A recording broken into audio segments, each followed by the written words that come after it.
Hello, my name is Kirioth, and today we are going to have a little look at some Lumineth kangaroos, sort of. They're not really 100% kangaroos, we'll get into that in a minute, and take a look at some ridiculously nice vampire models.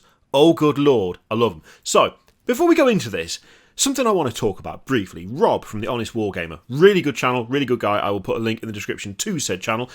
He talked about the way Games Workshop market stuff sometimes. He brought up the example of the Lumineth video that was put up to kind of show off these models after they were leaked. So in the last video we did, talked about the models that had been kind of shown but not really, leaked images, really blurry, like out of focus, just bad quality pictures. We're used to it, happens all the time, but it's like a direct response to that. There's references to the potato cam in the actual article, and then in the video it's like a little jokey thing talking about the fact that Lumineth would have Australian accent. Now I will say, I found that video funny. I did like that video. I just thought it was quite good. However, Rob makes a really good point about build-up, where at the moment, whether it's due to the current pandemic situation or just generally the way in which Games Workshop is releasing things, at the moment the actual model reveal is the hype. That's what's supposed to get everything started. It's like, okay, there's going to be new stuff showing off. There's going to be new stuff. You don't really know what the new stuff is. There's not a clear indication as to what it is. And then suddenly it's, here's a new model. And then that's where you're supposed to get excited for the bit where you actually buy them. Whereas, there have been examples in the past of Games Workshop doing something a bit different to that. He used two examples, Genestealer Cults and Ossiarch Bone Reapers, both of which had really, really good story videos where there was art, there was a voiceover, it was setting up an expectation for something that you don't even see. So you get art, you don't get models. The models are the payoff to the build-up of hype, as opposed to being the launching point for the hype. And I think he's totally onto something, because seeing the new Lumineth stuff, and I mean the new vampire stuff especially, they, to me, look quite nice. I do like them. I'm excited for the vampire stuff, especially. How much more excited would I be if we'd had something similar? If over the course of a few months, a slow build-up had been done, like a series of just even 30-second to 1-minute videos, building a story up, not showing anything overtly, but building an expectation for something that then led to finally seeing this thing that we've had talked about for so long in a narrative sense, not just in a, oh, we've got new stuff coming, but in an actual proper story build-up. I think I'd be even more excited than I already am, because in that case, the models would be the payoff, not the start of the hype train. It was an interesting thing that he talked about. I'm going to put a link in the description. I think I'll try and find the actual timestamp where he covers this, because I think he's got some really good points and some good insight. I think within that there is still space for things like this video. So what I'll do is we'll switch over and we will actually watch this. I don't know that there's any actual music, so it should be okay. Peachy, what accent do you think the Lumineth would speak with? Like, if they were in real life? Maybe ancient sounding, scholars, sophisticated, something like that. What about you? What do you think? I reckon more Australian. Yeah, definitely Australian, like, "G'day mate, welcome to High-ish, lovely bright weather we're having down under, throw another grot on the barbie." Why would you even think that? No reason.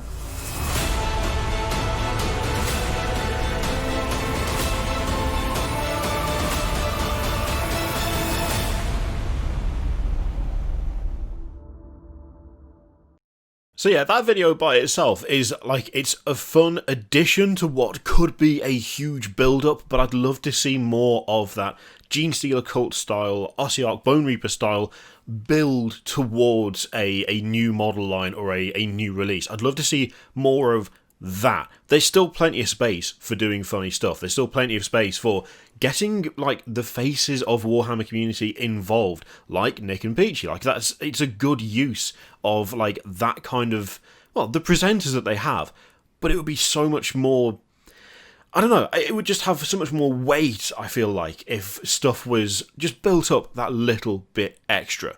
Anyway, let's take a look at the actual models, because that's, let's face it, that's what I want to see. So, This is where I reckon the Australian thing is funny, but they're totally not kangaroos, right? They do have a kangaroo-esque feel to them, but they're not running like them. And this was something actually where I thought the leak, one of the reasons I didn't show the leak images was like, they did not do them any favours. Like, it's such a bad picture, the first one I saw, that I just didn't even understand how they'd work. Firstly, they're not hopping, they're running. So that is, immediately, a lot of the comments that I saw from the leaked thing were like, that doesn't make any sense. If they're hopping around, how are they going to shoot when they're hopping? Well, they're not, they're just running.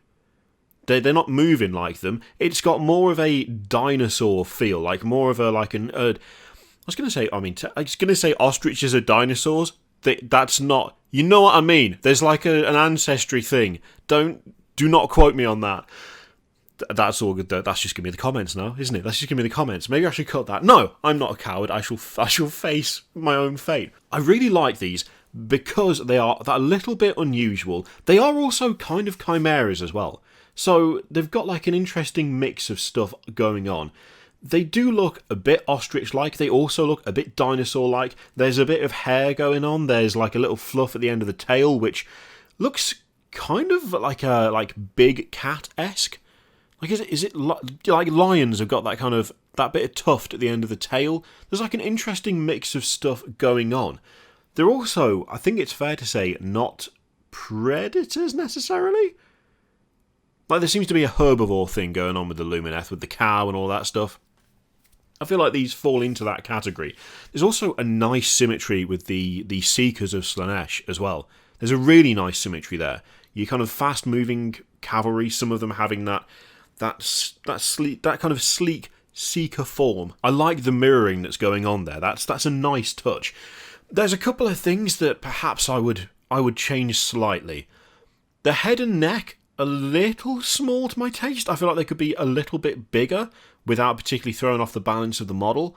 If anything, they're just, to me, just slightly too small. Just a little bit. Just like, maybe like a 10% increase would just make them look that bit more, like that bit more resilient, that bit tougher.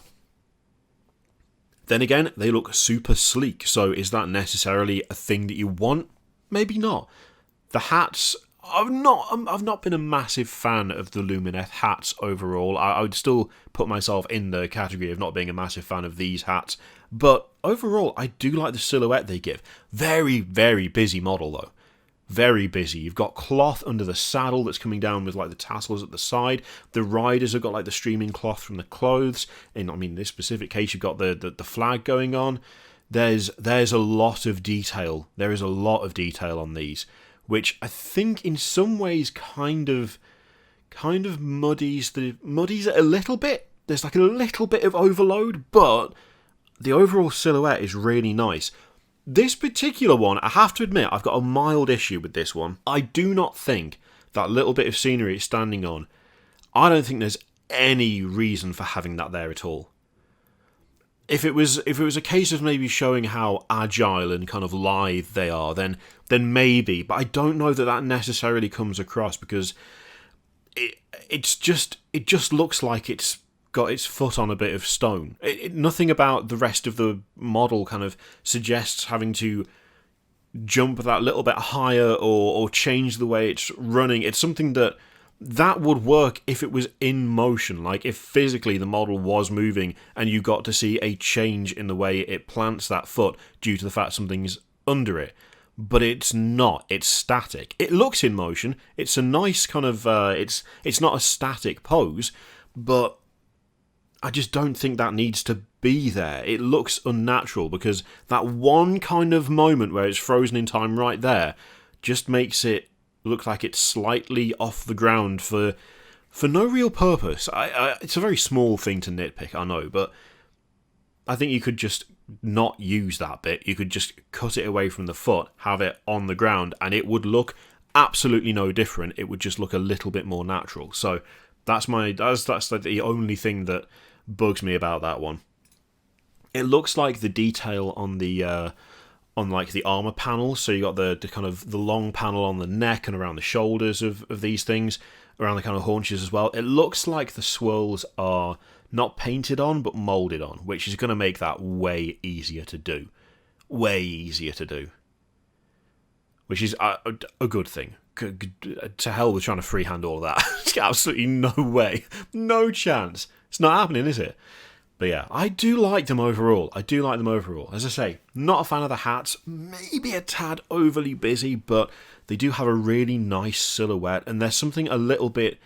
They're different, but there's a nice mirror there to the kind of the Slaanesh Seekers, which I really do like a lot. Yeah, I like them. I like them. Now this lad, the Venari Lord Regent, High Regent, Lord Regent? Yeah, Lord Regent. I really like this. I really like it. Again, you've got like this kind of chimera feel to the mount where there's like multiple things going on. The silhouette is a bit busier, but it's still quite strong. Still pretty blingy. Still quite a complicated model when you look at all the little details and stuff.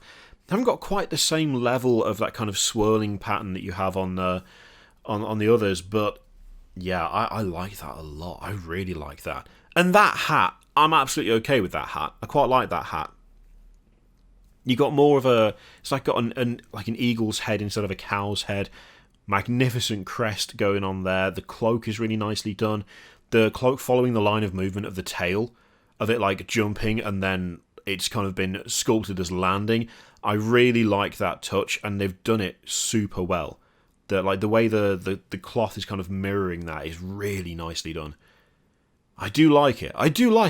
It's pretty solid. I would love to see like 360 degrees of these. That's something I'd love them to implement for just new model previews, full stop. All of them. I would love, if you go on the Warhammer community site, when they do these, to be able to just spin them round straight off the bat. Because you know they're painted all the way around. It's not like they only paint the side they take a photo of. That's not how that works. They paint the whole thing. And they know, obviously they know how to do that, because that's on pretty much every model on the actual store.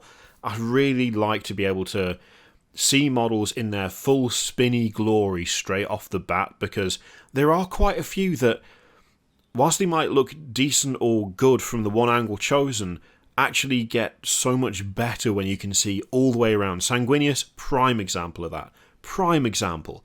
The initial picture of him was just not great, in my opinion. As soon as you got more angles and you could fully appreciate the posing and the way that he was set up, improved that model for me immeasurably. And I'd love to see them do that actually for just previews as a whole.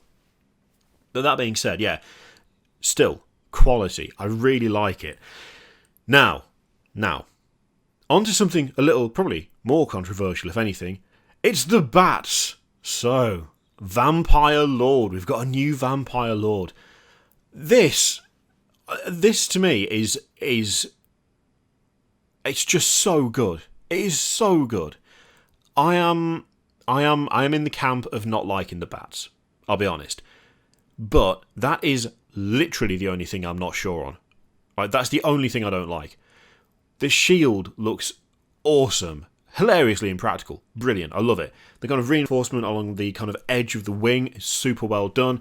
The emblem that's been carved into it is nice and chunky, but still has like a good amount of fun detail that you can get some really nice highlights on, as they've done. The armour is so simple. I love how simple it is. It's not overly flashy. It's not overly ornamented. Yes, you have still got that kind of curved, like, bat wing type motif going on across the different panels, but it's not covered in stuff. It's not covered in emblems. It's not covered in bats or worms or rats or whatever. You know, there aren't like bone inlays across the lot of it. It is relatively plain, functional armour with a bit of like an interesting shape to it that, if anything, just emphasises the figure of the wearer. It's super well done. You've still got a bit of that kind of excessive feel with the shoulder pads. One of them is fairly high, the other one like straight up across, like above the head, which is obviously very over the top. But the fact that it's just the one, again, I really like that. The mace similar, simple design, but it looks effective and it's completely in keeping with the rest of it. I think they've done an absolutely cracking job with this. This is one of those models where straight away I was like, I just want to paint that. I want to paint it. There is one thing that I don't like about it in the form of the bats, and even then I reckon you could debat it pretty easily. And I will say, I can absolutely understand why you would like the bats. The people who really like the bats, I'm not saying you're wrong, I can see why you'd like them, but for me, it takes away from the overall simplicity of the rest of the model, which is what I like so much about it. It feels like a detail that isn't necessary to get the feel of it, but again, it's just me. It's just one person's opinion. And as if that wasn't enough, they then, like, the next day showed off the new Death Warband for Diachasm, for Underworlds. This is, again, it's so good. It's so good. It's so over the top. It's very dramatic, which I really, really like. The hair being, the sword being through the hair. I did make the joke on Twitter that if you move that sword too quick, you are going to give yourself a terrible haircut. But at the same time, I just love how over the top, and I don't know, it has such a vampire in capes sort of feel to it, like an over the top Dracula-esque kind of feel. And again, it's really pretty simple for what it is. You've got, heavy armor up to the thigh, which is not ornamented, really. It's interestingly shaped, but it's not covered in stuff. You've got relatively simple clothes. There's a bit of decoration here and there, like the occasional gem on the gloves and on like the tabard hanging down the front. There's a bit of like necklace going on, but the shoulder pads, pretty simple. The gloves, pretty simple. The kind of corset arrangement, whatever the hell you call that bit of clothing, no idea. It's all pretty clean and clear. It's not over the top. It's not excessive. Of course, contrary to that, you have got the hair, which is massively excessive, but I love it. I love it. It's very over the top, but I can't help but really like it. I think they're just the vampire stuff that they're doing. It's the Soulblight Gravelords. They're just doing, again, such a cracking job with them. They look so good. So good. It's immediately made me want them. Just straight away. There's no kind of hesitation. And this is one of those rare ones. This is one of those rare models where I'm looking at it and there is no part of it that I don't like. Even the bits that I think are like a bit silly in terms of clearly that has been done for dramatic effect and not and that's as far as that thought pattern's gone, like the hair going all over the sword. I don't care. I just don't care. I don't care that you'd have to be careful with moving that blade right now. It doesn't matter. It just looks great, and that's as far as it goes. That's all there is to it. Both of these like vampires are just super well done, and they match up really, really well. They match up really well. Now, I know there will be people disappointed that these don't seem to be vampire pirates, but honestly, seeing these, I don't care. I just don't care.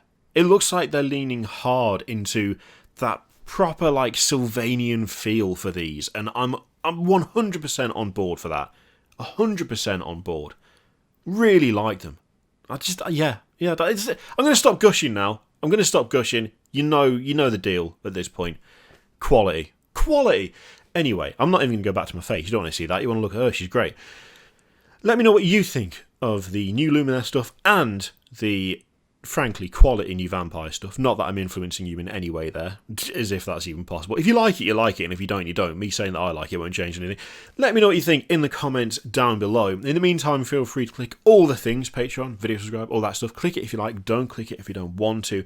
And if you'd like to support the channel, there's an affiliate link for Element Games in the description, which you can use if you wish. I leave it entirely up to you. Thank you very much for watching. I'll see you next time.